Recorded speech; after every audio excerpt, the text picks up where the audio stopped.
Did you know that if you were born after 2000, during your entire life there has been someone living in space? That's thanks to the International Space Station, which celebrated its 20th anniversary of continuous human habitation in 2020. You've probably heard a lot about the incredible science that happens on board the station, but the outside is actually prime real estate for all kinds of experiments and technology development too.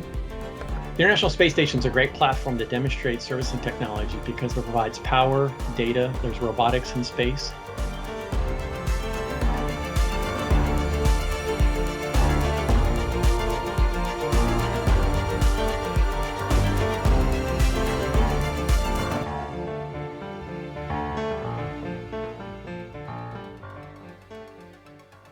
With Tech on Deck, we'll be talking about some key experiments that have taken place outside in the harsh environment of space, which will help us advance human exploration. NExIS is NASA's Exploration and In-Space Services Project Division at the Goddard Space Flight Center.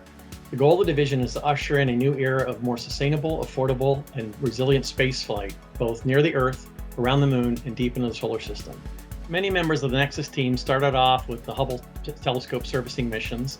We've taken that technology, applied that to robotic servicing. From robotic refueling missions that will help spacecraft live longer and journey farther to autonomous navigation systems, NASA's Exploration and In-Space Services Division has taken advantage of the wonderful opportunity station offers to test new technologies.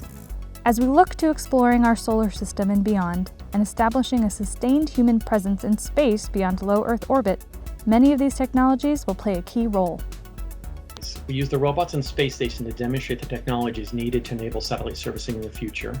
We've also used the robots on space station to do some of the more repetitive tasks or the dangerous tasks that astronauts shouldn't be doing, like going outside the space station to try to look for ammonia leaks.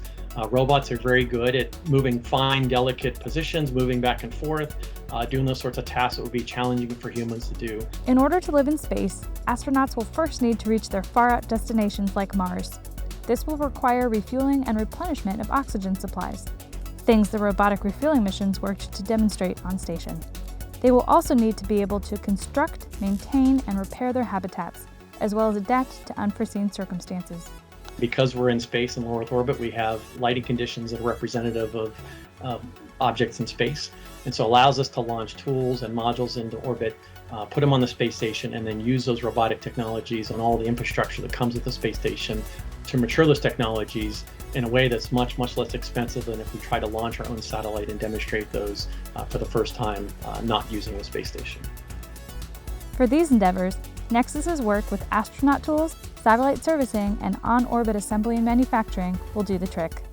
We develop the technologies that are needed to advance exploration in ways you can service satellites in the future, build satellites and build structures on orbit, refuel satellites on the way to other planets, repair those satellites much like we do on that side of space station. Both humans and robots are used to maintain habitats in space. We're developing technologies that can be used by NASA and others to make those a reality. The International Space Station is the perfect testing ground for technologies that will be used to propel humans farther than we've ever gone before. The station is helping us build the necessary foundation to make it possible.